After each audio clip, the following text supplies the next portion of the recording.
Então, graças a Deus aí por mais um dia de estudo, mais um dia de falar da palavra de Deus, mais um dia dos 365 dias que esse ano me propus a trazer um resumo da palavra de Deus e de alguma forma tentar lançar uma semente e abençoar o coração de cada um de vocês que tiver acesso a esse vídeo.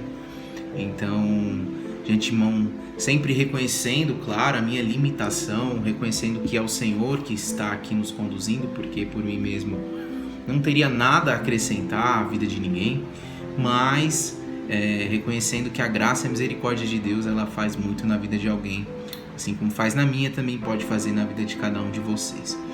Então, que venha aí a presença do Espírito e abençoe o nosso dia, o nosso coração e principalmente nos traga um ensinamento a respeito de cada um desses estudos de hoje, que vai de 1 Reis, capítulo 5 até o capítulo 8, 4 capítulos hoje, para a gente poder destrinchar um pouquinho da palavra do Senhor para os nossos dias, amém? Já no capítulo 5, nós vamos falar aqui um pouquinho sobre a amizade de Salomão e Hirão. Nós vemos aqui os preparativos para o início da obra do Templo de Salomão, uma obra que Davi deixou ali totalmente já esquematizada, já deixou planta, já deixou todas as situações encaminhadas para Salomão, já havia levantado recursos, já havia levantado uma série de coisas para que Salomão viesse e efetivasse a obra. Então, bem antes de morrer, a Bíblia já relata Davi, ele tenta construir o templo para Deus, algo que era maravilhoso, algo muito bom, algo magnífico, que pudessem ali ser um símbolo para a glória de Deus, que as pessoas pudessem reconhecer o agir e a glória de Deus também com a construção, uma construção grandiosa, uma construção que remetesse à grandeza do Senhor, mas ali por causa das muitas vidas que Davi tirou, o sangue que já havia escorrido pelas mãos de Davi, Deus faz com que essa ideia ali fosse sim aprovada por ele, mas o Senhor o proíbe de construir o templo, o Senhor proíbe de edificar. Ele determina que o seu filho Salomão construísse o templo. Então nós vimos ali que o reinado de Salomão já é um reinado de paz, já é um reinado de muita tranquilidade. A Bíblia começa, nos últimos capítulos mesmo, nós vimos que a palavra de Deus relata que não houve guerra no templo de Salomão, um templo de paz, um reinado de muita paz. E isso permanece, isso permite que Salomão construa o templo. Então Davi prepara toda a ideia, ele faz a planta, ele prepara tudo para a construção, a planta, os materiais, ele faz uma reserva do tesouro do reino para que isso pudesse acontecer, ele pediu oferta ao povo. E ele mesmo separou as suas riquezas pessoais, uma oferta extremamente generosa para que esse projeto pudesse acontecer. E antes de partir, Davi faz com que Salomão prometesse que executaria a obra da maneira que o Senhor havia lhe mostrado. Davi faz Salomão ter o entendimento de que o desenho, a planta e o desejo não veio somente de Davi, não veio das vontades de Davi, muito pelo contrário, veio sim de uma inspiração do próprio Senhor.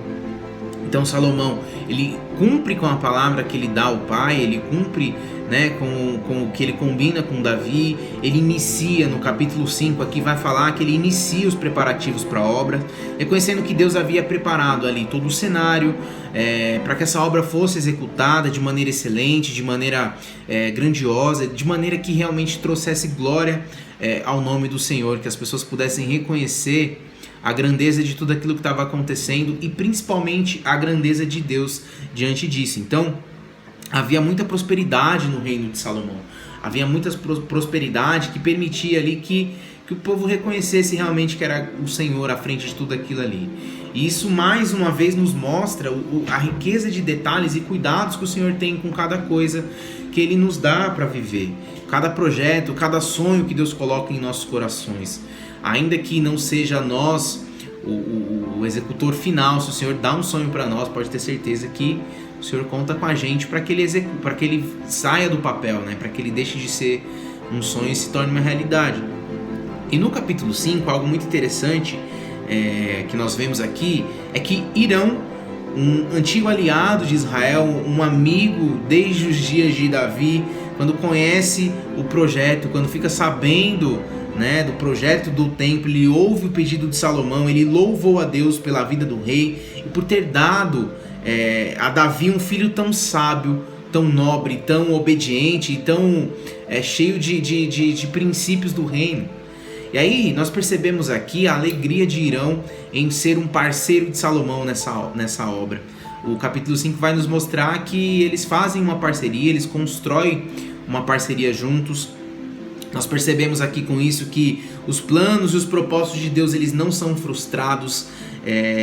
Ele é o Senhor da história e governa sobre todas as coisas, sobre todas as situações. Nós vimos aqui a importância, talvez o que mais me faz pensar nesse capítulo aqui, o quão importante é quando a gente estabelece relações de amizade e o quão importante é também ter relações de amizade que vão fazer com que a gente avance. Amizades que vão fazer com que a gente conclua os propósitos de Deus para a nossa vida.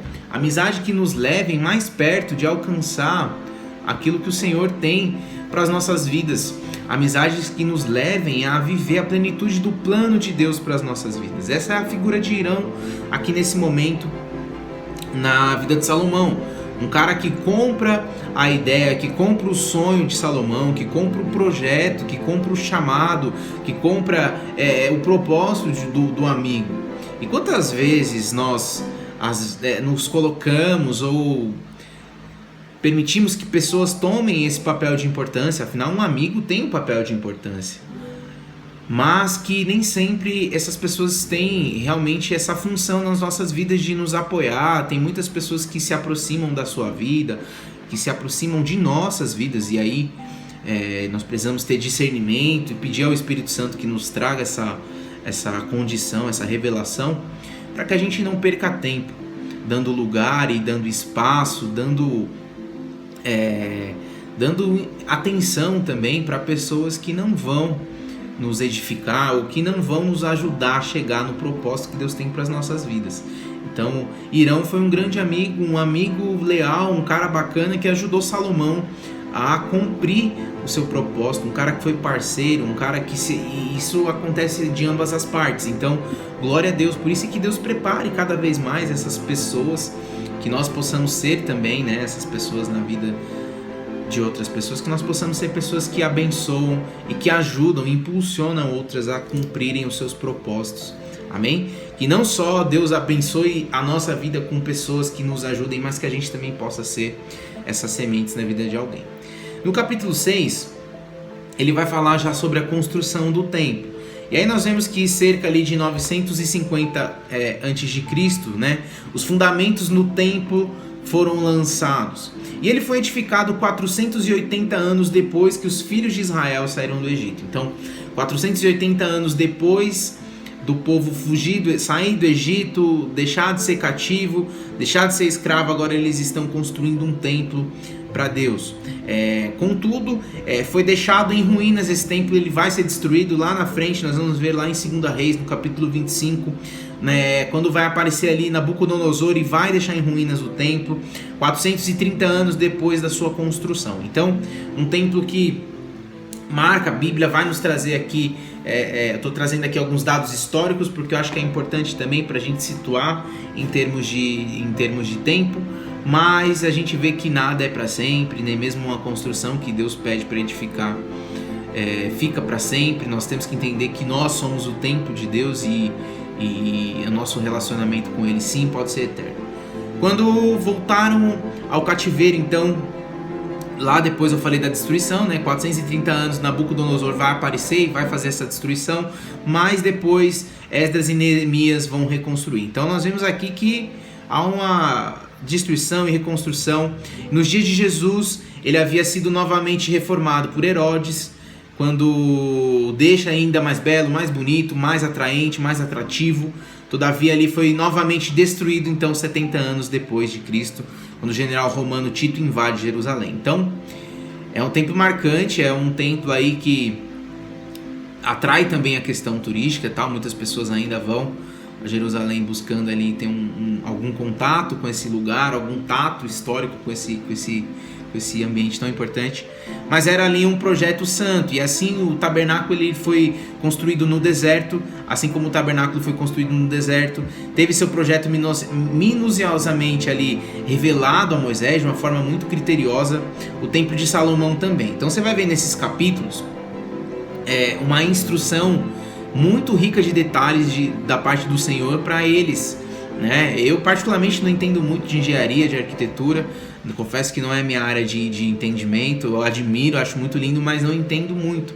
Então quando a gente lê a riqueza de detalhes que o Senhor traz nesses capítulos aqui, assim como trouxe lá nos livros de Êxodo, de Levítico e tudo mais, falando sobre a riqueza de detalhes de cada lugar, de cada objeto, de cada parede, de cada ambiente do templo, é para mim muito impressionante, é muito rico ver o detalhe, os cuidados que Deus dá. Deus dá uma planta perfeita para Davi e Salomão está descrevendo ela aqui agora na sua construção. Então antes de partir, Davi deixou a planta do projeto, deixou também qual tipo de material deveria ser utilizado em cada um dos componentes do templo, os turnos dos levitas, Davi deixa tudo, deixa tudo esmiuçado.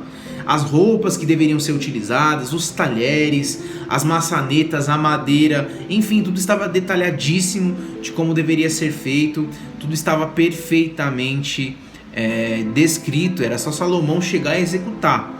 Então, a dedicação de Salomão à execução desse projeto, que não foi ele que criou, mas que ele que assumiu, né, a construção, tal como ali deveria ser ordenado, vai render muitos frutos espirituais, muitos frutos materiais, não apenas para Salomão, mas para toda a nação de Israel. Então, que riqueza que é você ver construindo um templo para Deus. O sonho de Davi, talvez o maior sonho de Davi, está se concretizando ainda depois que ele nem está em vida mais, mas o sonho dele está se concretizando.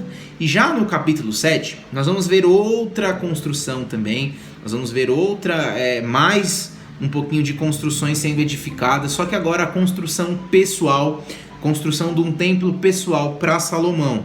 Então nós vamos ver aqui no capítulo 7, a palavra de Deus vai nos mostrar o relato da construção do palácio de Salomão.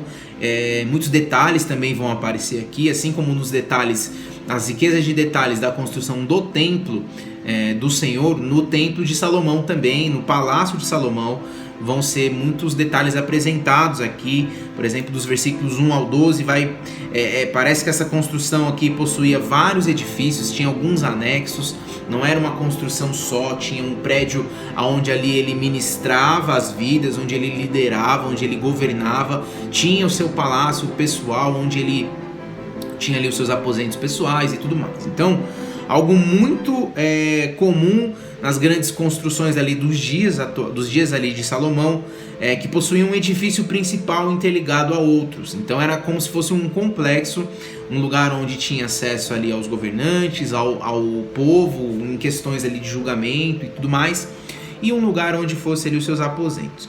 A construção desse palácio aqui foi a mais longa do templo, tá? Foram 13 anos, a Bíblia vai nos mostrar isso aqui, foram 13 anos para fazer o palácio, quanto o templo levou 7 anos e meio, tá? Então, no capítulo 6 ali dos versículos 37 fala um pouco a respeito desse tempo. Então, 13 anos para fazer o palácio e o templo ali leva 7 anos e meio. Então, ele foi construído em Jerusalém, mas era chamado de Palácio da Floresta do Líbano.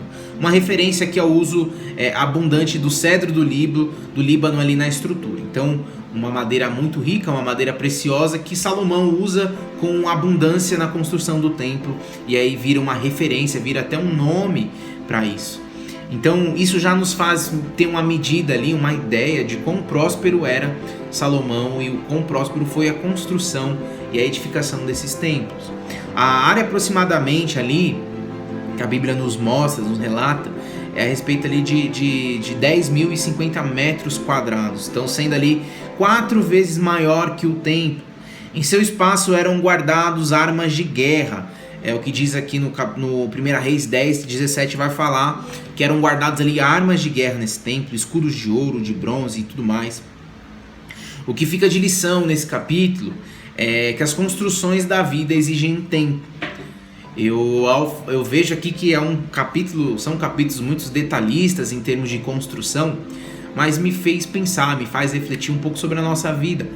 E as construções das nossas vidas levam tempo, as construções de amizades, as construções de um relacionamento, as construções de confiança, as construções profissionais, as construções ministeriais também, porque não?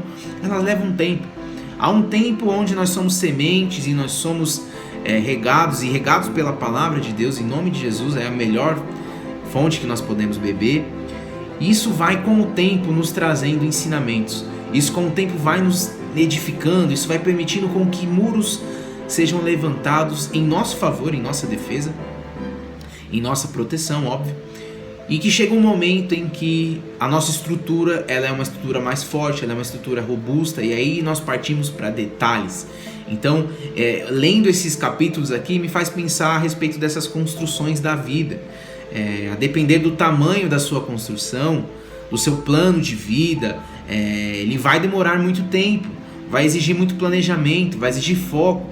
É o que nós estamos vendo acontecendo aqui. Davi, ele planejou, ele teve ali um tempo, ele teve foco para guardar recursos, ele teve um foco para pedir ofertas, ele teve um foco para construir isso, ele teve um foco de guardar isso da maneira certa e principalmente um foco de não antecipar etapas. Deus entendeu que não era ele o construtor, e aí ele permite, ele tem um foco, ele guarda esse projeto, ele não abre isso para ninguém, ele entrega nas mãos de quem vai realmente edificar esse projeto. Então Salomão, ele constrói grandes coisas na sua vida, mas perceba que ele tinha a direção de Deus para fazer isso. O plano e os recursos preparados pelo seu pai, ou por Davi, uma visão, e também ele tinha um objetivo, ele queria cumprir. A obra de Salomão, ela é rica, ela nos traz muito ensinamento, ela traz muita sabedoria. Salomão escreve muitas coisas, ele nos ensina muitas coisas, mas eu creio que o seu principal objetivo, o seu principal propósito de vida era edificar o templo de Deus.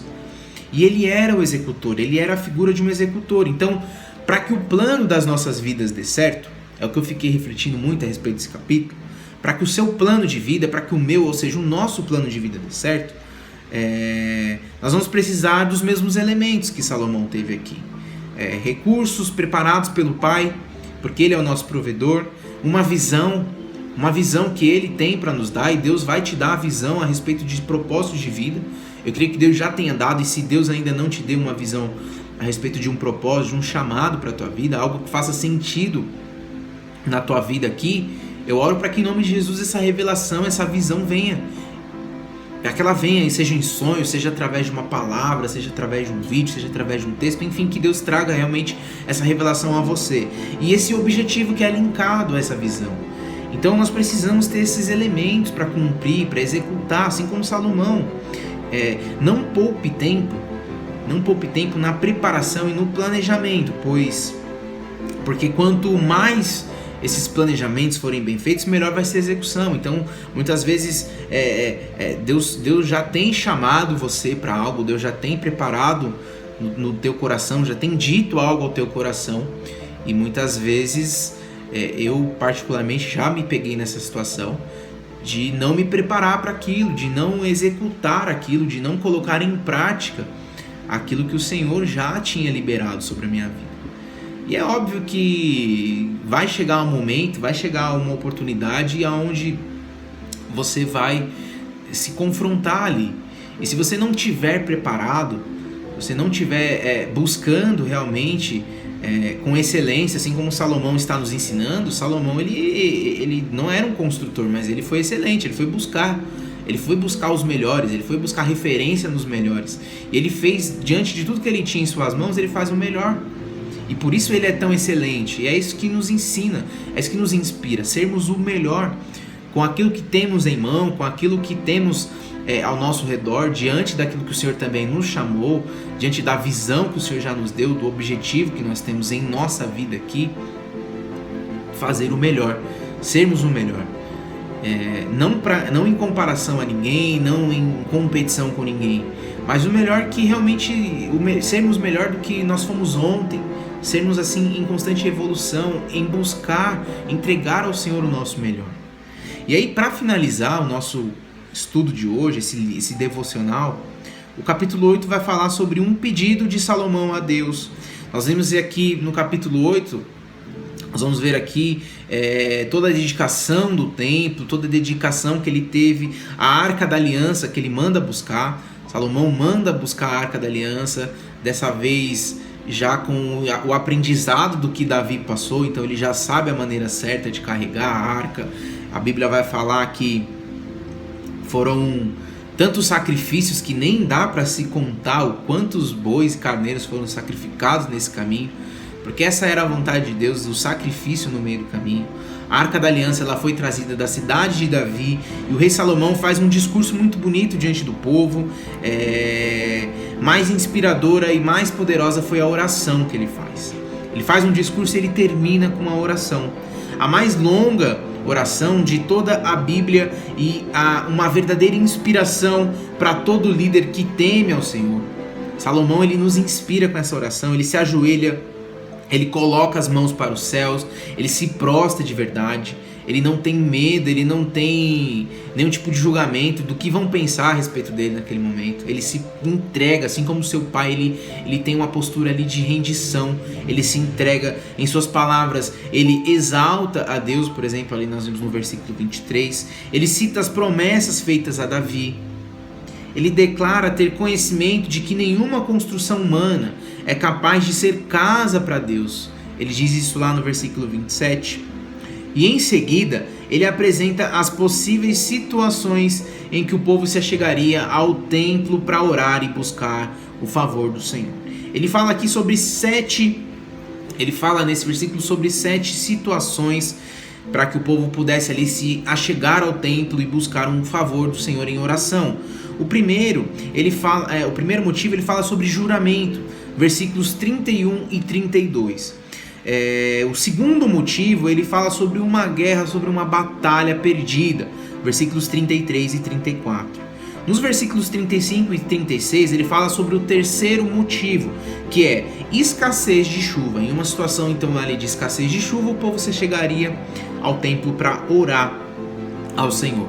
O quarto motivo, nos versículos 37 ao versículo 40, ele fala sobre fome ou sobre uma peste. Então, se eventualmente a fome vier sobre Israel, ou se uma peste vier sobre Israel, eles se achegariam ao templo para orar e buscar esse favor do Senhor. O quinto motivo seria o pedido do estrangeiro. Ele fala isso lá nos versículos 41 e 43, ou seja, um estrangeiro que chegasse ali teria acesso a esse lugar de oração. Dias de confronto é o sexto motivo, o sexto pedido, a justificativa para que o povo se achegasse ao templo, está lá nos versículos 44 e 45. E o último motivo a qual o povo ali, a última situação, se achegaria ao templo para orar e buscar ao Senhor, seria em épocas ou em cativeiro, versículos 46 e 48. Então, a importância espiritual do templo naqueles dias era algo gigantesco, assim, era algo precioso, e até os dias de hoje. Algo semelhante ao que o trono da graça de Deus é para cada um de nós. Um lugar de refúgio, um lugar de perdão, um lugar de consolo, um lugar de fortalecimento. Hebreus capítulo 4, nos versículos 16, fala sobre o trono da graça. E esse trono a qual eu e você, a qual todos nós que confessamos e nos entregam as suas vidas, né, a Jesus Cristo, tem acesso. Naquele dia, a palavra de Deus diz que 20 mil vacas, vacas, bois, enfim, 120 mil ovelhas foram oferecidas ao Senhor como sacrifício durante 14 dias de festas que eles comemoraram por essa questão do templo. Então, louvado seja Deus por seu grande amor e pela forma como Ele nos conduz para perto dEle, pela forma que Ele nos atrai à sua presença. A dedicação ali de Salomão, ela nos inspira a nos aproximar de Deus com tudo que temos, de maneira sincera, de maneira dependente de Deus. Eu creio que depender de Deus é realmente uma bênção. Ele nos traz aqui, mesmo sendo tão poderoso, tão sábio, tão abençoador e tão rico, ele se prostra de uma maneira tão íntima e tão pessoal, reconhecendo que sem Deus ele não é nada. E talvez aqui uma das orações mais longas que a gente vai ver na Bíblia é feita por um rei que tinha riquezas maiores do que qualquer outro homem já teve e que talvez não precisasse fazer essa oração. Mas aí mostra muito sobre caráter e sobre relacionamento, porque há muitas coisas que Deus nem pede para nós, mas nós, por amor, entregamos. Então, em nome de Jesus, que Deus possa tratar esse nosso coração e permitir que ele nunca se endureça, que nosso coração nunca se endureça na presença dele, que antes a gente venha sempre caminhar em dependência de Deus, em comunhão com ele e principalmente por amor a ele. Nós venhamos buscar a qualquer situação, sempre buscar em Deus a nossa satisfação, buscar em Deus a nossa alegria, buscar em Deus o preenchimento das nossas emoções, buscar em Deus as soluções para as nossas necessidades financeiras, buscar em Deus também a aprovação e não nos homens. Então, que Deus abençoe a vida de vocês, assim como Salomão nos inspira a ser executores, que nós possamos também executar os sonhos de Deus para a nossa vida, o chamado e o propósito de Deus para cada um de vocês em suas vidas, tá? Então, Deus abençoe, fiquem na paz e com o amor de Cristo.